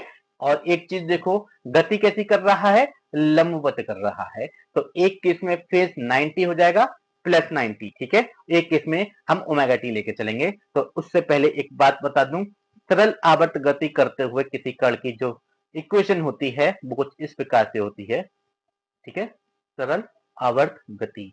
मुझे एक्चुअली इसका हिंदी में याद है कि सिंपल हार्मोनिक मोशन अगर कोई पार्टिकल कर रहा है तो हम लिखते हैं कि x is equal to a cos omega t, ठीक है, ये ओमेगा है। ए क्या है? ए मेरा आयाम है, ओमेगा मेरा एंगुलर वेलोसिटी है, ठीक है, ओमेगा मेरा एंगुलर वेलोसिटी है, कोणीय वेग, ठीक है, ये मेरा क्या है? कोणीय वेग है। तो एक काम आप ये करें, इसको मैं बोलता हूं इक्वेशन 1। अब इन्होंने कहा दो गतियां कर रहा है, मेरा एक कण दो गतियां कर रहा है, और कैसी गतियां कर रहा है? लंबवत है, तो उसका फेस अलग हो जाएगा, उसकी कला बदल जाएगी। कला क्या हो जाएगी? अब इस केस में हो जाएगा कि x इज इक्वल टू, इन्होंने कहा, इन्होंने बोला आयाम भी अलग है, a के लिए आयाम ये था तो इसका इक्वेशन ये हो गया। अब आयाम अगर मैं b लेता हूं तो मैं कह देता हूं अब मेरा लंबवत गति कर रहा है, that is cos omega t plus pi by 2, ठीक है, ये मेरा दूसरा इक्वेशन है, ठीक है। ये देखो लंबवत गति के लिए मैंने पहला केस ये ले लिया, ठीक है। केस 2 क्या हो जाएगा मेरा? ये हो जाएगा, ठीक है। और सिंप्लीफाई करूं तो मैं पाऊंगा क्या कि b sine omega T what minus का, ठीक है। अब एक काम ये करो आप, फ्रॉम 1 and 2, एक्चुअली 2 इसको कहते हैं, ठीक है। तो फ्रॉम 1 and 2 पाएंगे क्या, x upon a whole square. अरे आप इसका दीर्घवृत्त आंसर लगा लीजिए, डायरेक्ट याद रखिएगा। अगर आपसे एग्जाम में क्वेश्चन आता है कि कोई कण दो लंबवत गतियां कर रहा है जिसके आयाम अलग अलग हैं और आपके आवर्त समान है, साथ ही साथ उसकी कला भी अलग है, फेस भी अलग है, तो वो आपके दीर्घवृत्त को रिप्रेजेंट करता है, ठीक है। प्रूफ मैं आपको करके दिखा रहा हूं। इक्वल हो जाएगा किस चीज के, ये हो जाएगा आपका cos square omega t plus sine square omega t, ठीक है। That is x square upon A square plus y square upon B square की वैल्यू क्या हो गई, 1 हो गई। हाँ जी, जो कि मेरे इलिप्स का इक्वेशन है। तभी मैंने बोला कि भाई दीर्घ वृत्ताकार पथ हो जाएगा, पाथ जो है इलिप्टिक हो जाएगा। ऐसी आप मेरी बात याद रखिएगा। चलिए चलते हैं नेक्स्ट क्वेश्चन पर। क्वेश्चन नंबर 50 है, कह रहे हैं रेखा युग्म दिस और दिस के बीच का कोण बताओ। इसका आंसर आप देंगे, मैं इंतजार करूंगा कमेंट बॉक्स में कि आप इसका कमेंट बॉक्स में आंसर दें। चलिए चलते हैं नेक्स्ट क्वेश्चन पर। कह रहे हैं the angle between the pair of the straight line this is. इसका भी आंसर आप ही देंगे, क्योंकि मैं ये सारी चीजें आपको बहुत पहले कई बार करा चुका हूं। अब आपकी जिम्मेदारी बनती है कि अगर मैं आपसे इनके आंसर्स कमेंट बॉक्स में मांग रहा हूं तो आप मुझे कमेंट बॉक्स में आंसर दें। चलिए चलते हैं नेक्स्ट क्वेश्चन पर। The angle between the lines given by the equation this is. हालांकि ये भी मैं आपको सही रिकमेंड करता कि आप इसका आंसर दें, लेकिन इसको छोटी सी तरीके बताता हूं। एक चीज देखो, जब मैंने आपको कंडीशंस लिखाई थी कुछ इस प्रकार से थी कि पैरेललिज्म की जो कंडीशन थी वो क्या थी, वो ये थी कि एच स्क्वायर माइनस ए बी की वैल्यू 0 हो जाए, और परपेंडिकुलरिटी की कंडीशन क्या थी कि a प्लस बी की वैल्यू 0 हो जाए। लेकिन किस केस में, मैंने आपको बताया था जब मैं बात कर रहा होता हूं किस चीज की, a x square plus B y square plus 2h y plus 2g x plus 2fy plus c is equal to 0, ठीक है ना। या फिर आप पेयर ऑफ स्ट्रेट लाइन भी समझ लीजिए। जब मेरे यहाँ से ये चीजें अगर नहीं होती हैं, इनको हटा दो, अगर मैं बात करता हूँ सिर्फ इसकी a x square plus B y square plus 2h(x)(y), तब भी मेरी कंडीशन सेम रहती हैं। ये general equation of second degree है, ये पेयर ऑफ स्ट्रेट लाइन है। दोनों ही केसेस में आपके आंसर या मैं कहूँ कंडीशंस सेम होती हैं। फिर मत कहिएगा कमेंट बॉक्स में कि सर आपने गलत पढ़ाया, ठीक है। मैंने आपको आज एक फॉर्मूला भी लिखाया था जो कि आपने कहा कि गलत है, गलत नहीं है, उसका एक्सटेंडेड फॉर्म है और आपके क्वेश्चन को सॉल्व करने में आपका टाइम कंज्यूम कम करेगा। इसी वजह से मैंने आपको एक्सटेंडेड फॉर्म लिखाया था और बोला था कि आपका जो ओरिजिनल फॉर्मूला ऑफ डेल्टा है वो a b c plus 2fgs minus f square minus b g square minus c square है। लेकिन जब मैं क्वेश्चन सॉल्व करूंगा, प्रूव करूंगा कि मेरे कोनिक सेक्शन को रिप्रेजेंट करेगा या फिर अपने स्ट्रेट लाइन को रिप्रेजेंट करेगा, तब मैं डेल्टा की value 4abc plus fgs minus af square minus bg square minus ch square लूंगा। इसमें abc fgh जो होंगे वो coefficient of x y z x y जैसे भी हैं, x y और x y डिट्टो उठा लूंगा, आधा आधा करने की जरूरत नहीं होगी। तो फिर से बोल रहा हूं, मैं गलत नहीं पढ़ा रहा, बस चीजें थोड़ी एक्सटेंड करके बता रहा हूं, ठीक है। तो परपेंडिकुलरिटी की कंडीशन होती है कि a प्लस बी, हालांकि मुझे दिख रहा है देखो डेल्टा और माइनस डेल्टा, ठीक है। तो कोफिशिएंट ऑफ, ठीक है, sum of coefficient of x square and y square is 0, ठीक है। That is minus lambda plus lambda is equal to 0। इसका मतलब क्या हो गया, भाई माई लाइन जो है वो एक दूसरे के लंबवत होंगी, थीटा की वैल्यू 90 होगी, ठीक है। सॉल्व करने की जरूरत नहीं है, विदाउट पेन पेपर आप सॉल्व कर सकते हो। देखो ये है आपकी किसकी वैल्यू, ए की वैल्यू है माइनस लैम्डा, बी की वैल्यू क्या है प्लस का लैम्डा, ए प्लस बी निकाला क्या हुआ 0, और ए प्लस बी 0 आ जाता है तो मेरा एंगल हो जाएगा 90। बस, कोई पेन पेपर की जरूरत थी, बिल्कुल भी नहीं। चलिए चलते हैं नेक्स्ट क्वेश्चन पर। 53 कहना है if this represent the pair of straight line then the value of lambda is. अब आप ये करके देंगे और मेरे वाले फॉर्मूले से यूज करके इसको सॉल्व कीजिएगा, लैम्डा की वैल्यू तब भी आपको एग्जैक्ट मिलेगी। मैं इंतजार करूंगा, इसके आंसर आप कमेंट बॉक्स में देंगे। चलिए चलते हैं नेक्स्ट। कह रहे हैं if this represent a pair of straight line then the distance between them is. अब आप सुनो, डिस्टेंस का फॉर्मूला रहता है स्क्वायर रूट ऑफ टू बाहर, याद रखिएगा, टू अंदर नहीं रहता, बाहर रहता है। मुझसे एक बार बाई मिस्टेक गलती हो गई थी, वो मैंने बोला तो टू बाहर था पर लेकिन गलती से टू अंदर लिख दिया था, इसलिए मैं इसको वापस यहाँ पर सही से लिखा रहा हूँ। ठीक है, जी स्क्वायर माइनस का a c divided by a plus b. Pankaj ये आपके लिए है, आपने मुझे बताया था कि मैंने गलती से टू अंदर लिख दिया है, हालांकि इसका सही फॉर्मूला आपका यही है, two square root of g square minus a c is divided by a plus b. ठीक है, अब सारी वैल्यूज आप लीजिए और इसमें पुट कर दीजिए तो आपको मिलेगा क्या, d is equal to two square root of g की वैल्यू आप देखें, कोफिशिएंट ऑफ x क्या है 4, उसका आधा 2, 2 का स्क्वायर 4 माइनस a क्या है 1। ठीक है, c क्या है, c भी 1 है। ठीक है, डिवाइडेड बाय a क्या है 1, b क्या है, b आपका 2 है। ठीक है, तो आप इसको सॉल्व करेंगे, 2 square root of 3 divided by 3, इससे ये गया, that is 2 is the right answer. Option number C is the right answer. तो बस फार्मूला पता होना चाहिए। चलिए चलते हैं अपने नेक्स्ट क्वेश्चन पर, क्या है, कहते हैं equation this represent the pair of straight line then. अब आपसे मैं उम्मीद करता हूं कि आप अब तो इनके क्वेश्चन बहुत आसानी से देंगे, थोड़ा सा एग्जाम में इस पर थोड़ा फोकस कीजिएगा। कुछ लोग क्या करते हैं कि a plus b is equal to zero put कर दिया डायरेक्ट, ना जी, थोड़ा समझो, आपको डेल्टा ही निकालना है, आपको डेल्टा ही निकालना है, उसको जीरो लाना है, that is a B c, मैं कहूँ 4 times of A B c करके आप इसको सॉल्व कर लीजिएगा।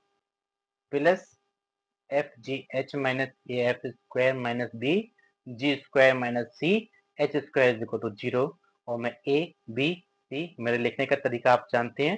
ठीक है, ए तो मेरा ए है, बी तो मेरा बी है, सी मेरा जीरो है, एच मेरा जीरो है, जी सी है, एफ भी मेरा सी है। सारी वैल्यूज उठा के मैं इसमें पुट कर दूं तो पाऊंगा क्या, zero plus zero minus a c square minus b c square minus zero is equal to zero. अगर मैं माइनस का सी स्क्वायर कॉमन ले लूं तो a plus b is equal to zero, तो a plus b is equal to zero is the right answer, option number A. मैंने आपको starting में बोला जरूर था कि a plus b is equal to zero आएगा, वो बोला इसलिए था कि आप सोचें कि ये लाइन को रिप्रेजेंट कर रहा है तो हो सकता है वो लंबवत लाइन हो, ठीक है, परपेंडिकुलर लाइन हो तो आप कर दें कि भाई a plus b is equal to zero, हाँ जी, फिर बोल दें कि आपकी परपेंडिकुलर लाइंस है, तो ऐसा कोई लेना देना है नहीं।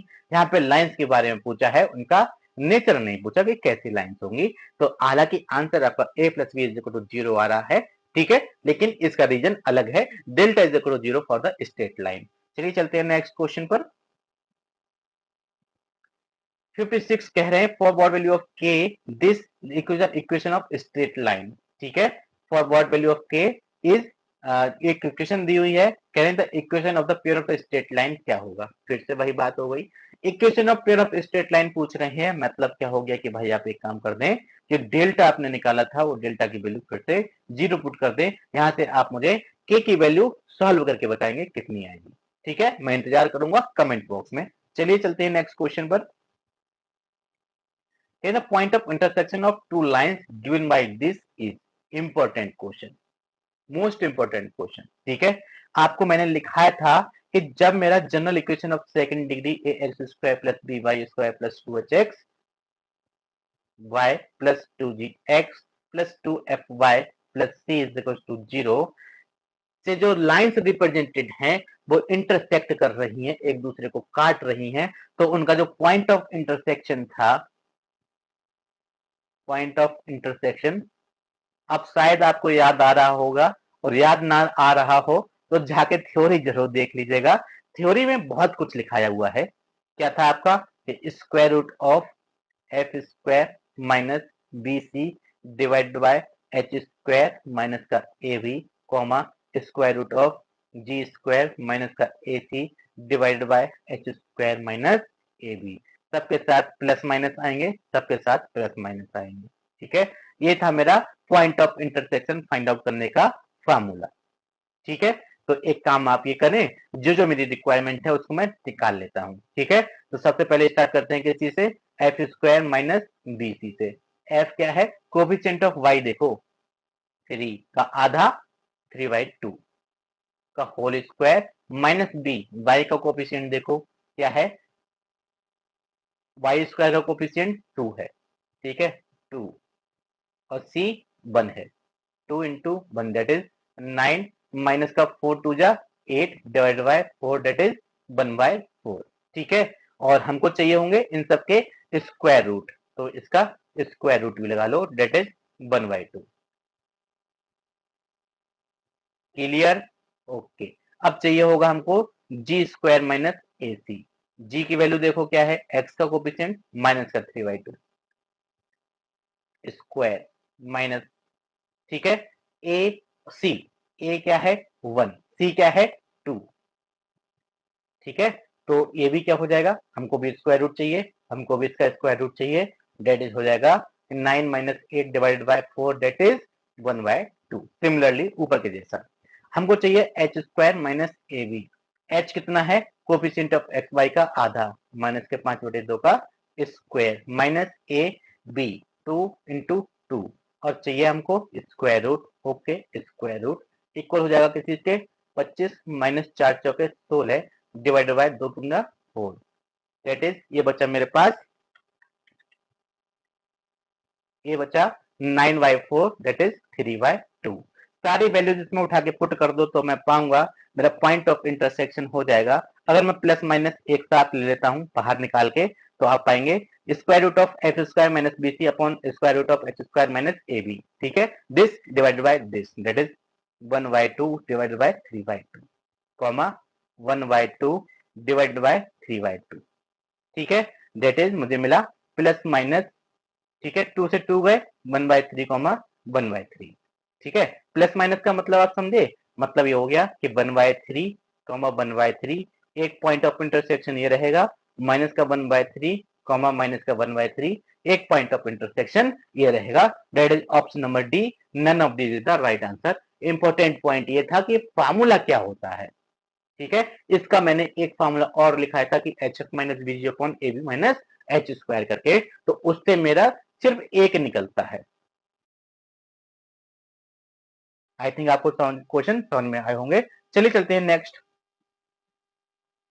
कह रहे हैं वक्र, एक वक्र दिया हुआ है, एक कर्व है कि वह बिंदु जहां स्पर्शी रेखाएं एक्स अक्ष के समांतर हो, ठीक है। मतलब क्या हुआ कि हमको दो पॉइंट चाहिए जहां पर हमारा टेंजेंट का स्लोप जो है एक्स एक्सिस के पैरेलल हो, या फिर मैं कहूं टेंजेंट मेरी एक्स एक्सिस के पैरेलल हो, तो टेंजेंट का मैं स्लोप निकाल लेता हूं,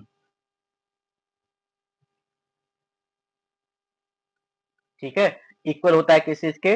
D y by d x, और इक्वल होता है किस चीज के? टेन थीटा के। अब ये बोल रहे हैं क्या?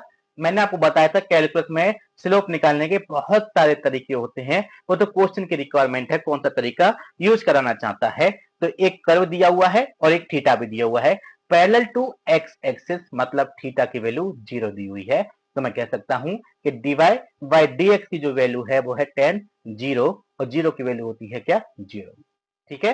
तो मुझे finally d y by d x निकाल के उसको 0 पुट कर देना है। आई थिंक आपको इतनी बात समझ में आई होगी।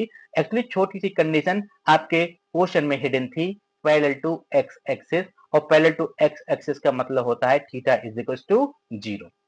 इसको आपको समझना चाहिए। मैं ऐसा कर भी क्यों रहा? और स्लोप का आप जानते हैं d y by d x होता है y2 माइनस y1, अगर दो पॉइंट गिवन है उस टाइप से भी है, और टेन थीटा भी लिखते हैं। इक्वेशन ऑफ लाइन में minus coefficient of x divided by coefficient of y, बहुत सारे फार्मूलाज होते हैं। तो इसकी रिक्वायरमेंट ये थी, एक इक्वेशन गिवन है तो वहां से मैं d y by d x निकाल लूंगा, एक एंगल गिवन है दैट इज टेन थीटा की वैल्यू है, वहां पे थीटा की जगह 0 पुट करके उसको सॉल्व कर लूंगा। तो मैं d y by d x अगर निकालूं तो मैं पाऊंगा क्या है? यहाँ से मैं पाऊंगा 2x, ठीक है। Now differentiating equation, given equation with respect to x, we get 2x plus 2y minus का 2, ठीक है। 2y से साथ में y1 भी आएगा, d y by d x इसको हम लिखते हैं माइनस का 2 इज इक्वल टू 0। तो एक चीज देखो, 2y, y1 की जगह मैं d y by d x लिख दूं, ठीक है। याद रखिएगा y1 लिखो या d y by d x लिखो, एक ही बात है। इक्वल होगा किस चीज के? 2 माइनस 2x, 2 से डिवाइड कर दो तो पाएंगे क्या? कि dy बाई dx की वैल्यू हो गई 1 minus x divided by y, और dy बाई dx तो आपका 0 है, तो आप पाएंगे क्या 1 minus x divided by y is equal to 0, that is x is equal to 1। Check करो ऑप्शन, ऑप्शन तो अभी आया नहीं, क्यों, पॉइंट कहां आया, सिर्फ x मिला है, ठीक है ना, आपको तो सिर्फ x मिला है, पॉइंट थोड़ी ना मिला है। x को उठा के इस इक्वेशन में पुट करो और y अलग से निकालो, ठीक है। तो मैं जैसे ही x को उठा के इसमें पुट करता हूं, मैं पाऊंगा क्या कि 1 प्लस वाई स्क्वायर माइनस का 2 माइनस का 3 इज इक्वल टू 0, ठीक है, दैट इज वाई स्क्वायर हो जाएगा। तो y square is equal to होगा 3 माइनस 2 माइनस का 5 प्लस का 1 माइनस का 4, आधे से मिला के प्लस का 4 हो जाएगा, दैट इज वाई की वैल्यू हो गई क्या प्लस माइनस 2। तो पॉइंट्स क्या हो जाएंगे, ठीक है, पॉइंट्स क्या हो जाएंगे, पॉइंट्स हो जाएंगे आपके 1, 2 एंड 1, -2। चेक करो ऑप्शन, अब तो मिलेगा, ठीक है, option number B is the right answer. चलिए चलते हैं नेक्स्ट क्वेश्चन पर। उत्केंद्रता ई वाला सांकप दीर्घवृत्त निरूपित करता है, ठीक है, यदि, अब एक चीज देखो, किसको निरूपित कर रहा है, रिप्रेजेंट कर रहा है एक एलिप्स को, दीर्घवृत्त को। तो मैंने आपको बताया था ई की वैल्यू अगर 0 और 1 के बीच में लाई कर रही है, तब मेरा क्या था, एलिप्स था, ठीक है, option number B is the right answer. E की वैल्यू ग्रेटर देन 1 है, तब मेरा था हाइपरबोला, ठीक है, और ई की वैल्यू अगर 1 है, तब था मेरा क्या, पैराबोला, ठीक है। ये आपको थ्योरी आपने पढ़ी होगी तो आपको पता होंगी चीजें। चलिए चलते हैं नेक्स्ट, और ये आज आपका लास्ट क्वेश्चन रहेगा। कह रहे हैं रेखाएं, एक रेखा ये है वृत्त को स्पर्श करती है, तो एक कंडीशन हमसे पूछिए, समझने की कोशिश कीजिएगा। तो एक चीज आप देखो, ये आपका कोई सर्किल है, ठीक है, एक लाइन इसको स्पर्श कर रही है, एक लाइन इसको स्पर्श कर रही है, ओके करा देते हैं, ठीक है। तो एक बात आप जानते होंगे कि भैया जो स्पर्शी और जो आपकी त्रिज्या होती है, रेडियस होती है, एक दूसरे को 90 डिग्री पर काटती है, ठीक है। और एक बात मैं आपको बता दूं कि केंद्र से स्पर्शी के ऊपर डाला गया लंब की लंबाई क्या होगी, वो भी आपकी त्रिज्या के इक्वल होगी, ठीक है। तो length of perpendicular drawn from centre is equal to radius, ये आपको पता होना चाहिए, ठीक है। तो मैं इसका यूज करूंगा इस क्वेश्चन को सॉल्व करने में। तो एक चीज देखो, लेंथ ऑफ परपेंडिकुलर, ओरिजिन क्या हो जाएगा, ओरिजिन तो मुझे 0,0 साफ ही दिख रहा है, ठीक है। इसका सेंटर में देखूं तो सेंटर हो जाता है मेरा 0,0, और रेडियस क्या हो जाएगा, रेडियस मेरा ए है, ठीक है। और इसका इक्वेशन क्या है, इसका इक्वेशन है x cos alpha plus by sine alpha is equal to p, ठीक है। तो लेंथ आपकी कभी भी नेगेटिव नहीं होती, इसलिए मैं मॉड लगा के चलूंगा।